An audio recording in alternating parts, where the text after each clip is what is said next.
तो अब हम आगे का टॉपिक लेते हैं, मैनेजमेंट इन साइंस, बराबर ना। तो ये देखो, इसमें हमें साइंस के साथ मैनेजमेंट का रिलेशन बताया है, बराबर। जिस तरह से कोई भी साइंटिस्ट जो है, बराबर, साइंटिस्ट बनने से पहले उस चीज़ का, उस थियोरी का प्रॉपर क्या करेगा, स्टडी करेगा। ठीक उसी तरह से एक अच्छे बिजनेसमैन के लिए भी ये ज़रूरी है कि वो बिजनेस स्टार्ट करने से पहले, बराबर, उसकी अपनी फील्ड का प्रॉपर क्या करें, नॉलेज ले। बिना नॉलेज लिए यदि वो अपनी बिजनेस में जंप मारता है तो क्या होगा कि उसका बिजनेस का लॉस होता है, एज वेल एज उसका पैसा भी जो है वो पानी में जाता है, बराबर।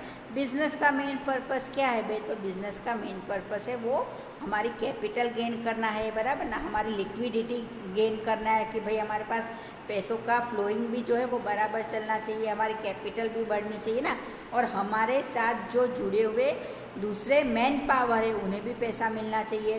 तो एक इंसान जो अपना बिजनेस चला रहा है और जो चलाना चाहता है, तो उसके लिए सबसे पहला ये ज़रूरी है कि वो सिस्टमेटिक और उस फील्ड में मास्टर हो, बराबर, जिस फील्ड में उसे जाना है। जैसे सपोज मुझे डॉक्टर बनना है तो मैं क्या करूँगी भाई कि भाई 10th पास होने के बाद जो है डॉक्टर नहीं बन सकती है, वह मुझे MBBS करना पड़ेगा, और MBBS करने के बाद मुझे मास्टर्स करना है तो मुझे जैसे सर्जन बनना है तो मुझे उसमें MD होना पड़ेगा, बराबर, यानी उसका मुझे पढ़ना पड़ता है, उसके बाद ही जो है मैं अच्छी डॉक्टर बन पाऊँगी। या फॉर एग्ज़ाम्पल मुझे लॉयर बनना है तो लॉयर बनने के लिए भी मुझे मेरे क्राइम, जैसे सपोज मैं क्राइम की लॉयर बनी, बराबर ना, तो मुझे ये भी नॉलेज होना चाहिए भाई कि कौन सी धाराएँ कहाँ लगती है ना। तो ये सारी चीज़ें जो है मुझे पहले पढ़नी पड़ती है और उसके बाद ही जो है मैं अपनी फील्ड में जंप मारूंगी, बराबर ना। तो साइंस जो है वो मैनेजमेंट के साथ पूरी तरह से जुड़ा हुआ है। फिर सेकंड है रूल्स एंड प्रिंसिपल्स, बराबर ना। देखो, जब भी आप कोई बिजनेस चलाते हो तो आपको सबसे पहले उसके रूल्स और प्रिंसिपल्स पता होने चाहिए। रूल्स और प्रिंसिपल्स पता होंगे तो ही जो है आप अपना बिजनेस सही से चला पाओगे।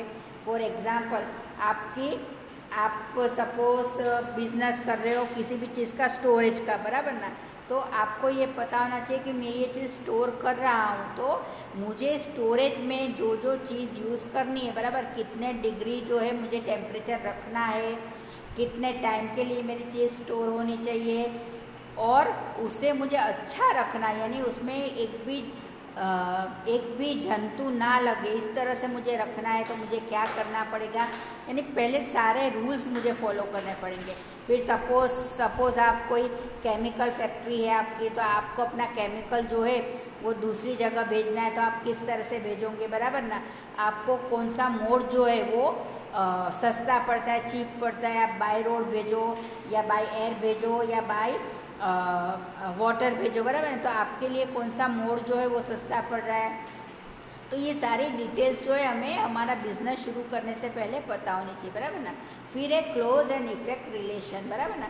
तो देखो, मैं जब कोई भी चीज़ शुरू कर रही हूँ तो मुझे उसका आने वाला इफेक्ट भी पता होना चाहिए और उसके पीछे जो लॉजिक लग रहा है वो भी मुझे पता होना चाहिए, बराबर ना। तो ही जो है मैं अपना बिजनेस अच्छे से रन कर पाऊँगी।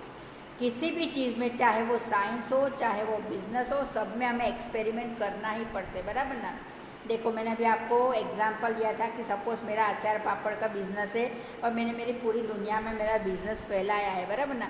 पर अब मैं उसमें कुछ नया करने जाऊँ, कोई नया एक्सपेरिमेंट करने जाऊँ, तो सबसे पहले मुझे क्या करना पड़ेगा कि भाई मार्केट में मेरा सैंपल जो है सबको फ्री में देना पड़ेगा कि भाई हम जो है हमारे इसमें इतना अपग्रेड कर रहे, तो मुझे सबका ओपिनियन चाहिए कि मेरे ये चीज़ में मैंने इतनी चीज़ ऐड करी, ये मेरे अचार में इतनी चीज़ मैंने ऐड करी है, तो मेरे लिए ये मेरा प्रोडक्ट जो है वो आपको पसंद आ रहा है या नहीं आ रहा है। तो मुझे ओपिनियन मिलेगा तो ही मेरा एक्सपेरिमेंट जो है वो सही जाएगा, बराबर ना। इसलिए किसी भी बिजनेस में या साइंस में पहले एक्सपेरिमेंट करना ज़रूरी है और एक्सपेरिमेंट करने के बाद हमको इसके रिजल्ट पता पड़ते हैं और रिजल्ट से जो है हम ये डिसीजन लेते हैं कि हमारा ये फैसला सही है या ये फैसला गलत है, बराबर ना। तो साइंस जो है वो बिजनेस के साथ कंप्लीटली रिलेटेड है, बराबर ना। इसके बाद है मैनेजमेंट इन एन आर्ट, बराबर ना। देखो मैंने अभी आपको बताया कि मैनेजमेंट जो है वो आर्ट है। जब आप कभी भी किसी के सामने भी प्रेजेंटेशन देते हैं तो बराबर हमारा प्रेजेंटेशन कैसा होना चाहिए कि सामने वाला 5 मिनट के अंदर आपकी कंपनी में पैसा लगाने के लिए तैयार हो जाए, बराबर ना। और वो तैयारी करने के लिए आपको अपने बार ग्राफ और सब अच्छे से बनाने पड़ते हैं, बराबर। आपको अपनी कंपनी का प्रॉफिट बताना पड़ता है। ये मैंने बोला इकोनॉमिक्स में हमारा लेसन 1 है, उसमें ये सब डिटेल में हमें पढ़ना है, बराबर ना। तो मुझे मेरी कंपनी को इतना अच्छा बताना है कि मेरी कंपनी इतनी पावरफुल है कि आप इसमें पैसा डालो तो आपका भी फ़ायदा है और मेरा भी फ़ायदा है। थियोरिटिकल नॉलेज होना बहुत ज़्यादा ज़रूरी है, बराबर ना। अब सपोज देखो इनसाइड एंड क्लेवरनेस, बराबर ना। तो आप में इतनी समझ होनी चाहिए कि आपकी कंपनी कोई गलत डिसीजन ले रही है तो आपको तुरंत वो डिसीजन बदलना आना चाहिए, बराबर ना। आपको ये सोचना चाहिए कि यदि ये गलत डिसीजन ले लिया तो मेरा तो नुकसान है, मेरे साथ साथ मेरी कंपनी में जो जुड़े हुए उनका भी नुकसान है, और जिन्होंने मेरी कंपनी के शेयर्स लिए हैं उनका भी नुकसान है। तो मुझे मेरा डिसीजन पावर जो है वो एकदम पावरफुल होना चाहिए। मुझे तुरंत पता पड़ जाना चाहिए कि जैसे सपोज ये कोविड का टाइम चल रहा है, बराबर, तो मुझे किस तरह से जो है मेरा पैसा यूटिलाइज करना है। मैं अननेसेसरी मेरा पैसा वेस्ट ना करूँ, बराबर ना। पर मैं किस तरह से मेरा पैसा यूटिलाइज करूँ कि भाई मैं कंपनी में डाल भी रही हूँ और वो इस पेंडेमिक सिचुएशन में मुझे वापस इतना डबल पैसा आ भी रहा है। यानी मैं मेरा भी फ़ायदा करवा रही हूँ मेरी बुद्धि से, और मेरे साथ जुड़े हुए मेरे कंपनी के जितने भी शेयर होल्डर्स है सभी का फ़ायदा करवा रही हूँ, बराबर ना। अब है आप प्रोफेशन में देखो, ये मैंने बता दिया कोई भी प्रोफेशन जो है पहले आपको उसका डीपली नॉलेज होना चाहिए, बराबर ना। आप सपोज टेनिस खेलना चाहते हो या कुछ भी खेलना चाहते हो, स्टार बनना चाहते हो, तो आपको सबसे पहले उसकी डीप स्टडी करनी पड़ेगी। आपने स्टडी करी है तो ही आपको ये चीज़ समझ में आएगी कि मुझे किस तरह से जो है आगे बढ़ना है। सपोज हम चेस खेलने बैठते हैं, बराबर ना, तो चेस में हमको सबसे पहले रूल्स जानने पड़ते हैं। आपको पता है चेस जो है वो दिमाग का गेम है ना, तो चेस खेलने से पहले जो है हम हमेशा अपना रूल्स फॉलो करेंगे, बराबर। और हम सोचेंगे कि मैंने ये चाल चली तो मेरी इस चाल चलने के बाद सामने वाले की चाल क्या होगी।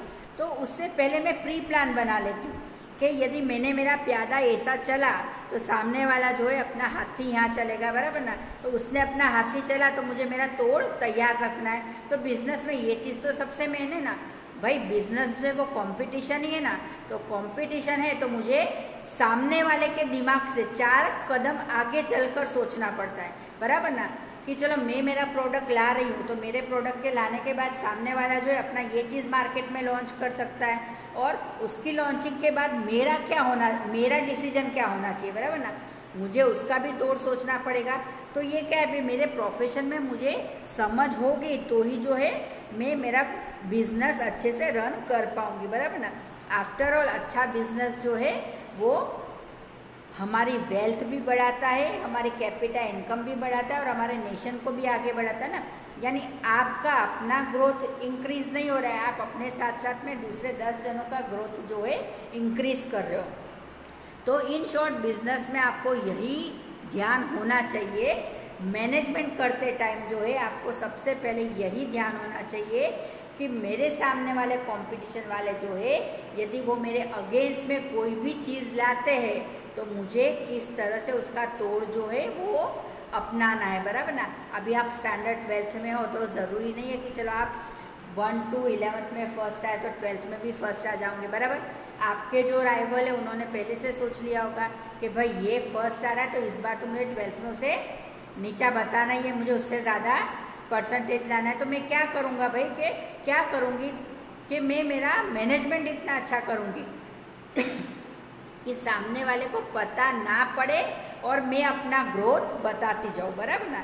तो सॉरी, तो ये चीज़ जो है हमारे मैनेजमेंट की इम्पोर्टेंट चीज़ है, बराबर ना।